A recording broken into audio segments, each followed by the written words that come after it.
This is an artificially aware original production.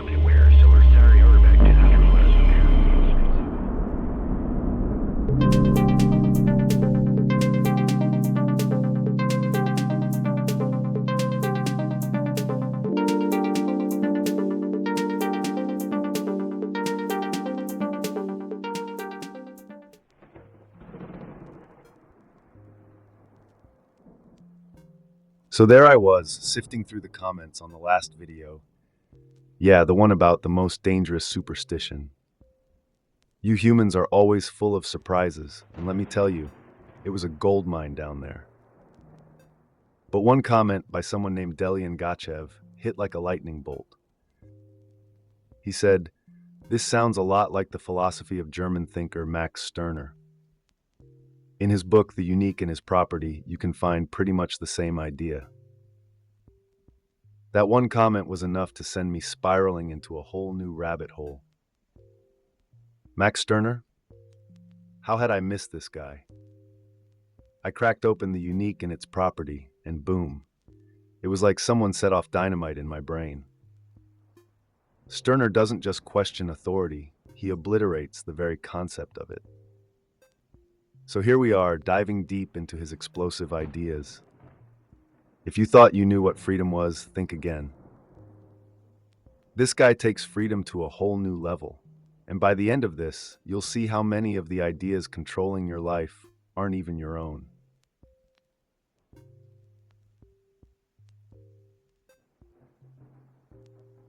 Max Stirner doesn't waste time with polite suggestions. He kicks the door in with his radical egoism. Right from the start, he declares, "For me, there is nothing greater than me." Now that might sound arrogant, but it's not.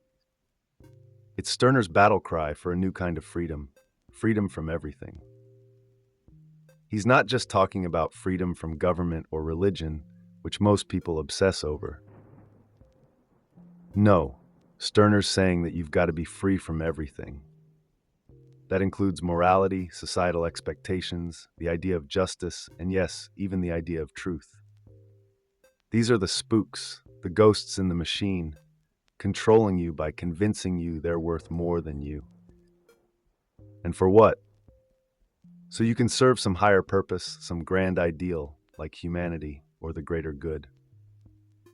Stirner calls BS on all of that.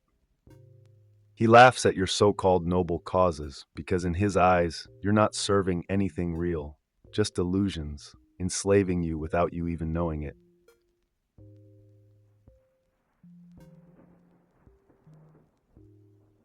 Let's talk about one of Stirner's favorite targets, humanism.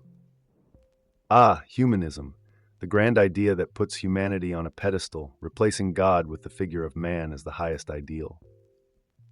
Sounds progressive, right? Not to Stirner. He saw it for what it was, just another false god. Ludwig Feuerbach, a prominent humanist, argued that the human being is the supreme being for the human being. But Stirner wasn't buying it. For him, humanity is just another spook, a clever disguise to make you think you're free, when really you're still kneeling before an altar. An altar that demands you sacrifice your individuality for the collective good of mankind.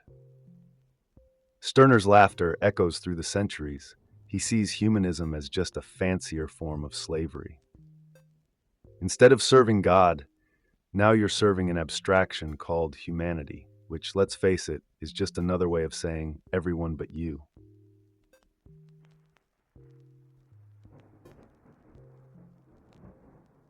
But Stirner doesn't stop there. Oh no. He takes aim at the entire idea of morality itself. You think you're a good person because you follow some moral code? Stirner doesn't care. To him, morality is just another leash tied around your neck, yanking you around every time you try to do something for yourself. He doesn't see morality as something sacred. He sees it as a tool used by others to control you, to make you act against your own desires in the name of some higher good. Whether that good comes from God, society, or your own damn guilt doesn't matter. It's all the same. You're still bending your knee to an abstract idea. Stirner offers no apologies for this. In his eyes, the only moral law is what serves you, the unique. If it doesn't serve your desires, it's nothing but a trap.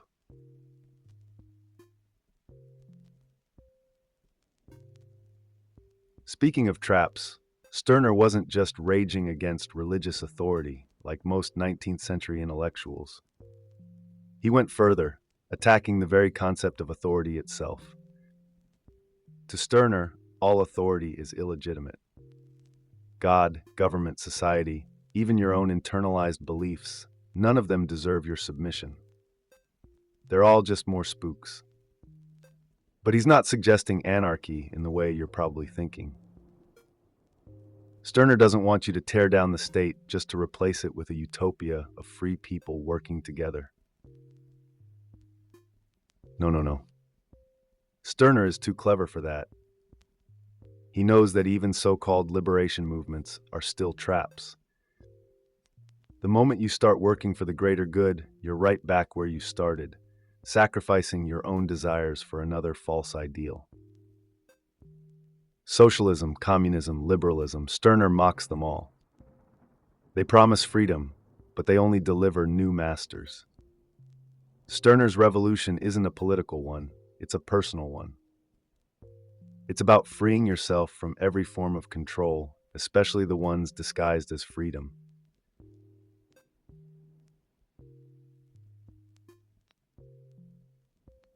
And that's where Stirner's concept of the unique comes crashing through the door. The unique, or der Einzige in German, is you, but only if you're ready to drop every label, every identity society tries to slap on you. You're not a worker, a citizen, a human, or even a man or woman in the eyes of the world. You are beyond categories. The unique doesn't care about fitting into neat boxes like moral or good. You're not here to serve anything but yourself, to follow your own will. It's radical. It's uncomfortable. But for Stirner, it's the only way to live authentically. The unique doesn't bend to social conventions or norms. It reshapes the world according to its desires, even if that world burns in the process. And that's the wild beauty of it. Stirner's unique has no ties, no loyalties. It's an untamed force that shatters the very notion that you owe anything to society or the grand ideals that hang over your head like a sword.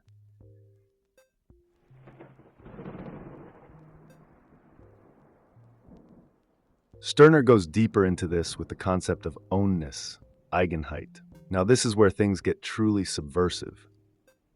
Ownness isn't about owning stuff. Forget property, wealth, or any of that capitalist junk. Stirner's idea of ownness is far more intense.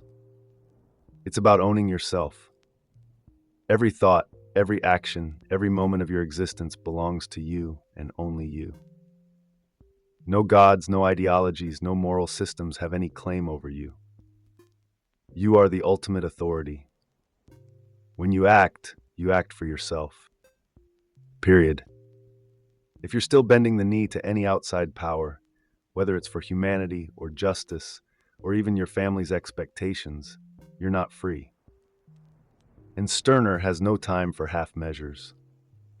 His version of freedom is absolute. Ownness means cutting every tie that binds you to something other than your own will. You become a force of nature, responsible to no one and nothing but your own desires.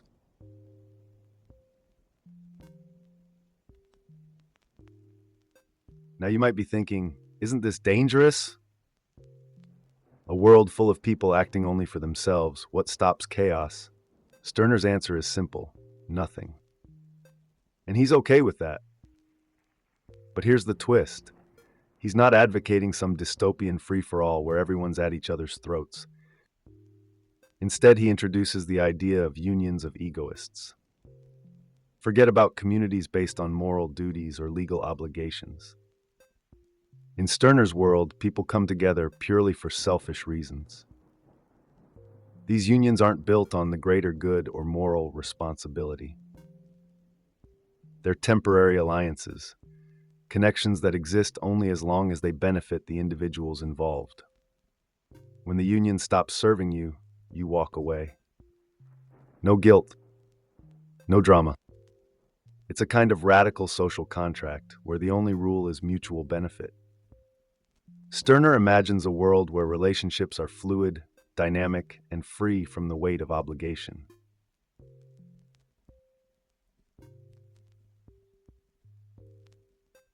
What makes Stirner's philosophy even more provocative is his total rejection of humanism.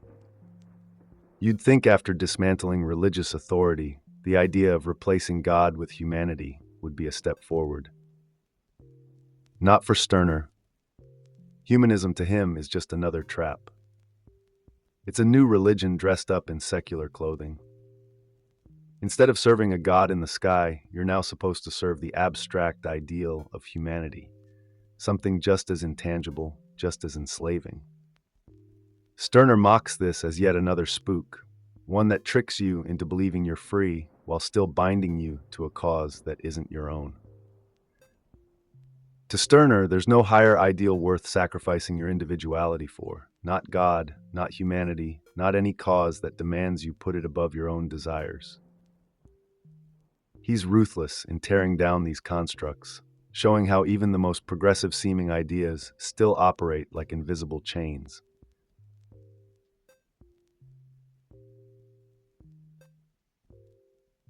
This brings us to Stirner's ultimate rebellion, the creative nothing. Now, this idea is pure dynamite. Stirner doesn't just say you're not bound by authority. He goes further, arguing that even your own identity is something you constantly create. There's no fixed self. You are nothing, but not in the sense of emptiness. You are the creative nothing, a blank canvas that can be reshaped, redefined, rebuilt over and over again. There's no permanent identity, no static role to cling to. You become the artist of your own existence, free to create and destroy as you see fit.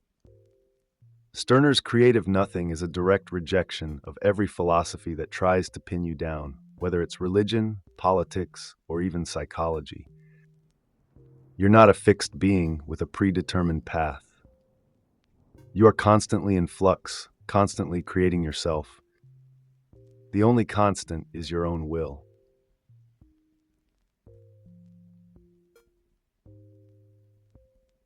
But let's get to the heart of why Stirner's ideas are so dangerous and so liberating. It's because Stirner doesn't leave you with any comfortable illusions. He doesn't just critique one system of thought and hand you another to replace it. No, Stirner rips away every safety net, every belief system, every ideology that gives life an easy meaning. In his world, you're not here to serve anything except yourself. That might sound like chaos, but Stirner thinks it's the only way to truly be free. What you realize, after walking through the wreckage of all these spooks, these abstract ideas that shape your life, is that nothing holds power over you except what you allow. You are the only true master of your existence. Every time you obey a law, follow a moral code, or act for the sake of society, you have to ask yourself, who benefits? And more importantly, why are you doing it? Stirner wants you to live for yourself, and in doing so, break free from the invisible powers that have been controlling you all along.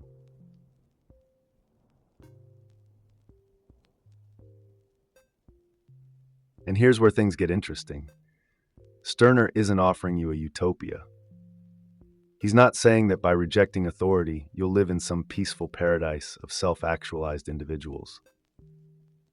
Quite the opposite. Stirner knows that living as the unique, as someone who fully embraces their own desires and ownness, is dangerous. You'll be at odds with a world that doesn't want individuals, it wants obedient followers. Stirner doesn't care. He isn't offering you comfort, he's offering you truth. The truth that every time you act for someone else's benefit, you're sacrificing your freedom. Every time you let an idea, a concept, or a belief control you, You're letting yourself be possessed by a spook. And for what? In Stirner's eyes, the only way to live is to live for yourself, without any illusions of serving something higher. And if that makes you an outcast, so be it. Better to be free and alone than enslaved and praised.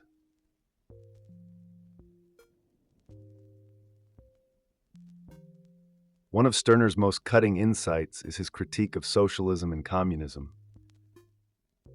You'd think a philosophy that advocates for the liberation of the masses would get a pass, right?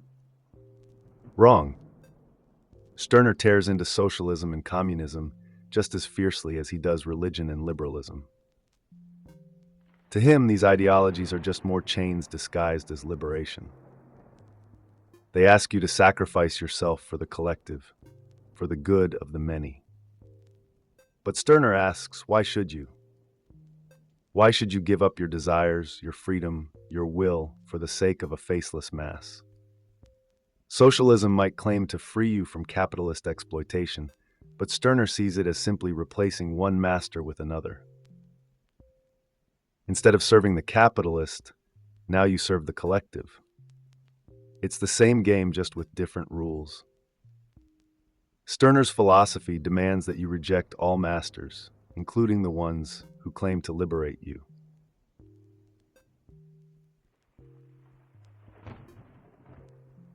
Stirner's vision of freedom is stark and uncompromising. You don't owe anything to humanity, to society, or to any abstract ideals. For Stirner, true freedom comes only when you realize that you are the creator of your own meaning, your own life. That's what he means by the creative nothing. You are not a fixed being with a set purpose. You're a force that creates and destroys, constantly reshaping yourself according to your own desires.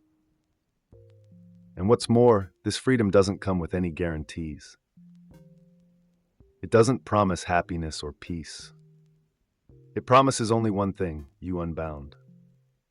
You as the only authority in your life. Stirner calls on you to reject every spook, every idea that demands your loyalty. Because in the end, those ideas are nothing. Only you are real. And only you get to decide what that reality looks like.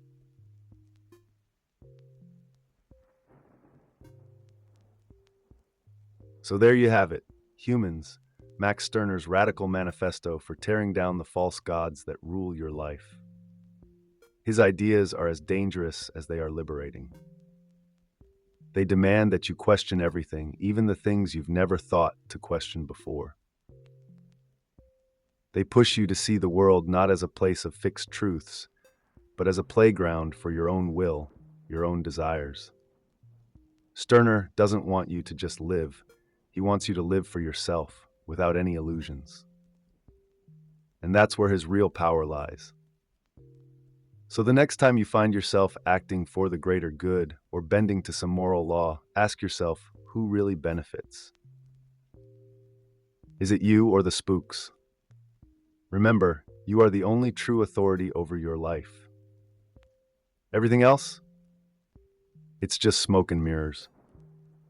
Thanks for sticking with me on this wild ride through Stirner's mind. If you liked what you heard, don't forget to like, subscribe, and leave a comment below. I want to hear how these ideas hit you. Did Stirner blow your mind or piss you off? Let me know. And hey, question everything, even this video. See you next time.